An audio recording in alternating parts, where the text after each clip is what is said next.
अस्सलाम वालेकुम, मैं हूं डॉक्टर सईद शेख, फिजियोथेरेपिस्ट। इस उम्मीद के साथ कि आप सब खैरियत से होंगे। अच्छा, आज का जो मेरा टॉपिक है वो है anterior cruciate ligament. Post op surgery के बाद जब नी जॉइंट के हमारे पास केसेस आते हैं तो उसमें काफ़ी कॉम्प्लिकेशन देखने को मिलती है। काफ़ी ऐसे हमारे पेशेंट्स हैं जो कि फिजियोथेरेपी नहीं करवाते, और वो पेशेंट्स जो कि फिजियोथेरेपी करवाते हैं। दोनों का जब मैंने कंपेयर किया तो रिसर्च ये बताती है कि जो फिजियोथेरेपी करवाते हैं उनका रिजल्ट काफ़ी अच्छा निकलता है, क्योंकि वो क्वाड्रिसेप की स्ट्रेंथनिंग एक्सरसाइज भी होती है उनकी, और जॉइंट जो है वो काफ़ी अच्छे तरीके से फ्लेक्सिबल होता है। मैं बताऊंगा आपको कि एंटीरियर क्रूशिएट लिगामेंट जब उसकी इंजरी हो जाए तो उसके बाद हम नी जॉइंट में क्या क्या करते हैं, कौन सी ऐसी एक्सरसाइज करते हैं कि पोस्ट ऑप के बाद कोई भी कॉम्प्लिकेशन मौजूद नहीं होती है। जब भी आपके पास कोई नी जॉइंट का केस आता है, पहला आपका फोकस क्या होना चाहिए, उसकी असेसमेंट। असेसमेंट में knee joint flexion, knee joint extension दोनों की रेंजेस आपको मालूम होनी चाहिए। नी जॉइंट फ्लेक्शन में जो रेंज होगी वो होगी 135 टू 140। किस तरह से आप असेस करेंगे, पहले देखेंगे कि नी जॉइंट की फ्लेक्शन कितनी है, और एक्सटेंशन 0 डिग्री। ये मैं आपसे स्क्रीन पे शेयर कर रहा हूँ कि नी जॉइंट की फ्लेक्शन और एक्सटेंशन हम by the help of goniometer, goniometer एक इक्विपमेंट है जिसको रख कर फिर हम देखते हैं कि इसकी नी रेंज कितनी है। अक्सर ये होता है कि पोस्ट ऑप जितने भी केसेस होते हैं, चाहे वो टोटल नी रिप्लेसमेंट हो या लिगामेंट इंजरी हो, मेनिस्कल टियर हो, उसकी पोस्ट ऑप के बाद कॉम्प्लिकेशंस ज़्यादा होती है। नी जॉइंट जो है वो रिस्ट्रिक्टेड होती है। अब कितनी नी जॉइंट रिस्ट्रिक्टेड है, हम जब डॉक्यूमेंट्स करते हैं, डॉक्यूमेंट्स में हमें ये लिखना चाहिए 5 डिग्री लैकिंग है, 10 डिग्री लैकिंग है या 15 डिग्री लैकिंग है। तो जितनी डिग्री लैकिंग होती है हमें उस पर ही वर्क करना होता है। किस तरीके से वर्क करना होता है, आप सबसे पहले देखेंगे कि फ्लेक्शन में इनको प्रॉब्लम है या एक्सटेंशन में प्रॉब्लम है। एक्सटेंशन फॉर एग्जाम्पल ये 0 डिग्री इतनी ये जो है नॉर्मल रेंज है 0 डिग्री में, लेकिन इनकी रेंज इतनी है। तो मैं लिखूंगा कि 5 डिग्री लैकिंग इन एक्सटेंशन, और अगर फ्लेक्शन में इनको प्रॉब्लम है, फ्लेक्शन इनकी कंप्लीट नहीं हो रही, तो जितनी डिग्री लैकिंग होगी मैं उस पर ही अपना वर्क करूँगा। किस तरीके से वर्क करूँगा मैं आपको बताता हूँ। सबसे पहले आप स्ट्रेंथ देखेंगे, क्वाड्रिसेप स्ट्रेंथ देखेंगे। क्वाड्रिसेप मैं क्यों कह रहा हूँ, क्योंकि इसमें 4 मसल्स की इन्वॉल्वमेंट होती है। Vastus lateralis, vastus medialis, vastus intermedius and rectus femoris. ये 4 मसल्स ऐसे मसल्स होते हैं जिस पर हमारा वर्क होता है, और हम देखते हैं कि इसकी स्ट्रेंथनिंग कितनी है। अब आप कहेंगे कि डॉक्टर साहब आज तो मेडिकली बहुत ज़्यादा बता रहे हैं, लेकिन मेडिकली कुछ हमारे स्टूडेंट्स भी ऐसे हैं जो कि इस पर पूरा वर्क कर रहे होते हैं। और ये एंटीरियर क्रूशिएट लिगामेंट अक्सर स्पोर्ट्स इंजरी की वजह से होता है। हमारे पास आज भी एक केस आया था, जो क्रिकेट खेलते हैं उनके साथ ज़्यादा होता है, जो फुटबॉल प्लेयर होते हैं उनके साथ ज़्यादा होता है, और जो फॉल कभी कभी साइकिल से गिर जाते हैं उनके साथ ज़्यादा होता है। लेकिन जिमनास्टिक और जो स्पोर्ट्समैन होते हैं इनके साथ ये ज़्यादा प्रॉब्लम्स होती हैं। तो पोस्ट ऑप के बाद और एंटीरियर क्रूशिएट लिगामेंट जब भी अगर इंजरी हो जाए तो उसके बाद हम लैशमेंट टेस्ट कैसे करते हैं कि आप ऐसे घुटने को रखेंगे और 30 डिग्री तक, उसके बाद फिर नी को, ये देखें आगे की तरफ मैं करूँगा, आगे की तरफ करूँगा। अगर इंजरी हुई भी होगी तो यहाँ से आपको पूरा पार्ट लगेगा कि आगे की तरफ आ रहा है टिबिया। जब टिबिया आगे की तरफ आएगा तो इसका मतलब ये होता है कि एंटीरियर क्रूशिएट लिगामेंट की इंजरी हो चुकी है। अब इंजरी में भी फिर डिग्रीज हैं कि ज़्यादा अगर डिग्री होगी तो वो सर्जरी की तरफ जाएगा, अगर कम डिग्री होगी 1 डिग्री होगी तो फिर फिजियोथेरेपी से इसको काफ़ी अच्छे तरीके से ट्रीट किया जाता है। लेकिन मेरा आज का जो टॉपिक है वो है post op anterior cruciate ligament. इसके बाद जितनी स्टिफनेस आती है उस पर हम कैसे वर्क करते हैं।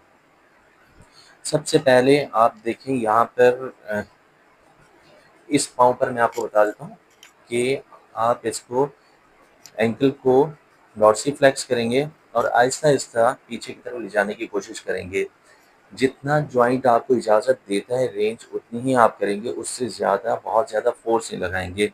फिर इसको आप ऐसे उठाकर वापस रखेंगे। लेकिन आप देखिए, बेड से कोशिश करें कि ऊपर नहीं उठाएँ, इसके साथ-साथ ऐसे लेकर जाएँगे, बैक साइड पर फ्लेक्शन करवाएँगे और फिर एक्सटेंड, फिर फ्लेक्शन करवाएँगे, देन एक्सटेंड। एक तो ये एक्सरसाइज हो गई। दूसरी एक्सरसाइज जो होगी, आप इस तरीके से टॉवल को लपेटेंगे। इस तरीके से आपने फोल्ड किया, टॉवल को फोल्ड करके घुटने के नीचे रखेंगे। इसको हम कहते हैं आइसोमेट्रिक क्वाड्स। आइसोमेट्रोकॉर्ड्स में कहते हैं पेशेंट को कि घुटने को नीचे की तरफ प्रेस करें।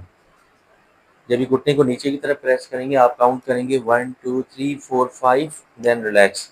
5 से 10 सेकंड तक आप ये वर्जिश करवाएंगे। इससे काफ़ी अच्छा फ़ायदा होता है। पेशेंट की जो क्वाड्रिसेप की मसल टोन होती है वो अच्छे तरीके से डेवलप होती है। 2 एक्सरसाइजेस ये हो गई। इसके अलावा आप यहाँ पर अपना हाथ रखेंगे और देखिए अच्छे तरीके से फोल्ड करेंगे। इसको मैंने बीच में क्यों रखा, अगर मैं डायरेक्ट करता हूँ तो इस तरीके पेशेंट को तकलीफ होगी, लेकिन आप चाहे तो इसमें टॉवल रख सकते हैं। टॉवल रखकर फोल्ड करके और फिर नी को फ्लेक्स करेंगे, फिर वापस एक्सटेंड करेंगे, फिर वापस फ्लेक्स करेंगे। इससे पेशेंट को तकलीफ काफ़ी कम होगी। इसके अलावा जो आप एक्सरसाइज करवाएंगे काफ मसल की स्ट्रेचिंग करवाएंगे। किस तरीके से, यहाँ पर आप अपना हाथ रखेंगे, नीचे की तरफ फोल्ड कीजिए। पेशेंट से कहेंगे आप कि नीचे की तरफ फोल्ड करें। फ़ायदा इससे ये होगा कि यहाँ पर ब्लड के क्लॉट्स नहीं बनेंगे, मीन्स के डीवीडी फॉर्म नहीं होगा, डीप वेनस थ्रोम्बोसिस वो फॉर्म नहीं होगा और ब्लड इजीली जो है वो फ्लो करता रहेगा। ये तीसरी एक्सरसाइज हो गई। चौथी एक्सरसाइज, इसके बाद आप हाथ को यहाँ पर नीचे रखेंगे और पेशेंट से कहेंगे कि अपने फुट को ऊपर की तरफ उठाने की कोशिश करें। अब एक तो ये तरीक़ेकार है कि अगर आपके पास एंकल वेट मौजूद है तो एंकल वेट को बांध कर फिर आप पेशेंट से कहेंगे कि अपने पाँव को ऊपर उठाएं, वरना फिर आप अपना हाथ नीचे प्रेस करेंगे। ऊपर उठाइए पाँव को, फिर वापस नीचे रखिए, फिर ऊपर उठाइए, फिर वापस नीचे रखें। इस तरीके से आप पेशेंट से कहेंगे कि अपने पाँव को ऊपर उठाएं फिर नीचे करें। इससे क्वाड्रिसेप की स्ट्रेंथनिंग बहुत अच्छे तरीके से डेवलप होगी। दूसरा मेथड ये होता है कि क्योंकि हमें रेंज पर भी वर्क करना है और क्वाड्रिसेप स्ट्रेंथनिंग दोनों पर ही वर्क करना होता है, तो आप क्या करेंगे कि यहाँ से टॉवल को पकड़ेंगे, टॉवल को होल्ड करेंगे। इससे पहले आप एंकल वेट जो है बांधेंगे।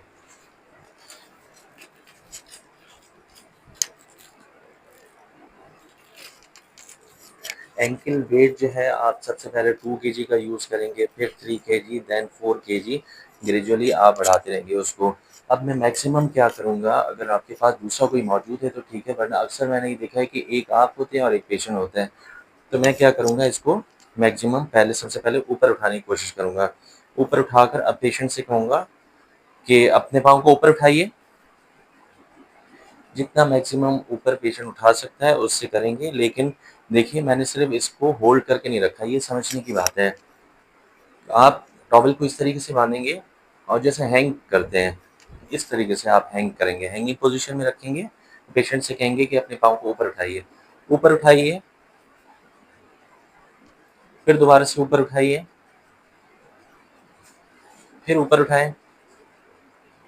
इस तरीके से इनकी स्ट्रेंथ भी डेवलप होगी और रेंज भी काफ़ी अच्छे तरीके से इम्प्रूव होगी।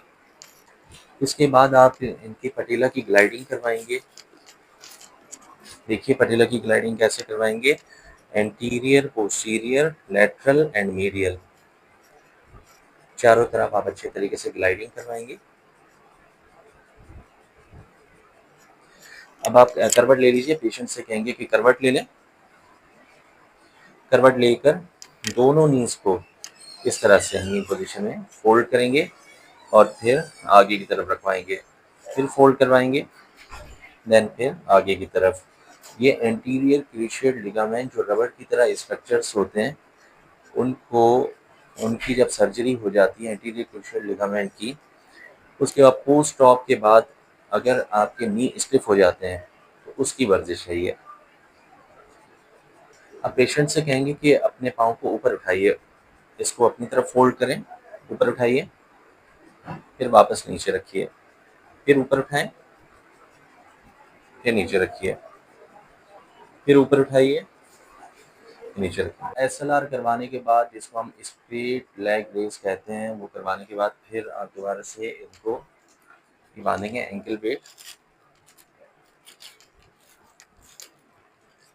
आप उल्टे होकर लेट जाएं, पेशेंट को प्रॉन लाइन में लेटाएंगे, उल्टे होकर लेट जाइए आप।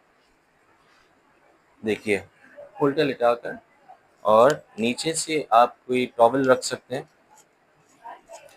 ताकि पेशेंट का जो नी जॉइंट है वो नीचे ना टकराए और पटेला में कोई प्रॉब्लम ना हो। ये देखें वेट मैंने यहाँ पर बांधा हुआ है और यहाँ पर आहिस्ता आहिस्ता से आप फोल्ड करेंगे।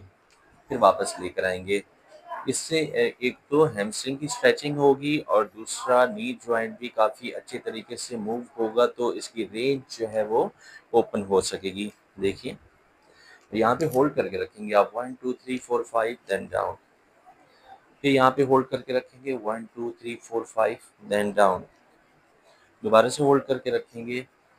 ये सारी एक्सरसाइज करवाएंगे।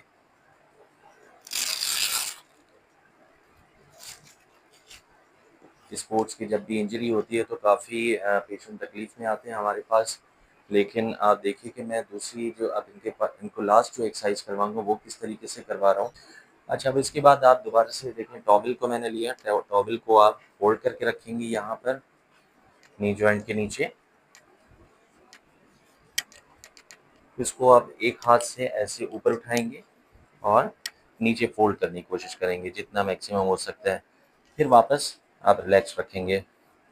फिर दोबारा से 1 2 3 4 5 then down, 1 2 3 4 5 then down, 1 2 3 4 5 then down. इस तरीके से 10 to 15 टाइम आप ये एक्सरसाइज करवाएंगे। आ जाइए, उठ जाइए।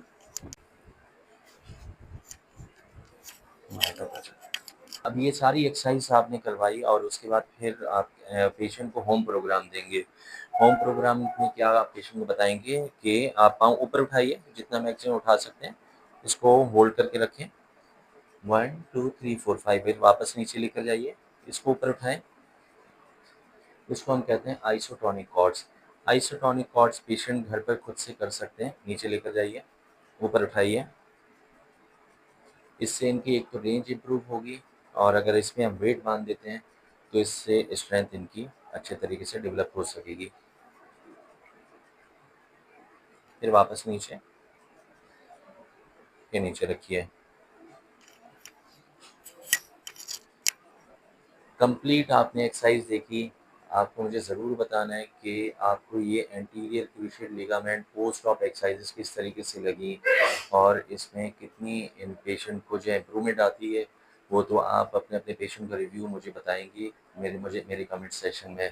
बहुत बहुत शुक्रिया आप सब लोगों का। मेरे चैनल को लाइक करें, शेयर करें, सब्सक्राइब करें। अल्लाह हाफिज़।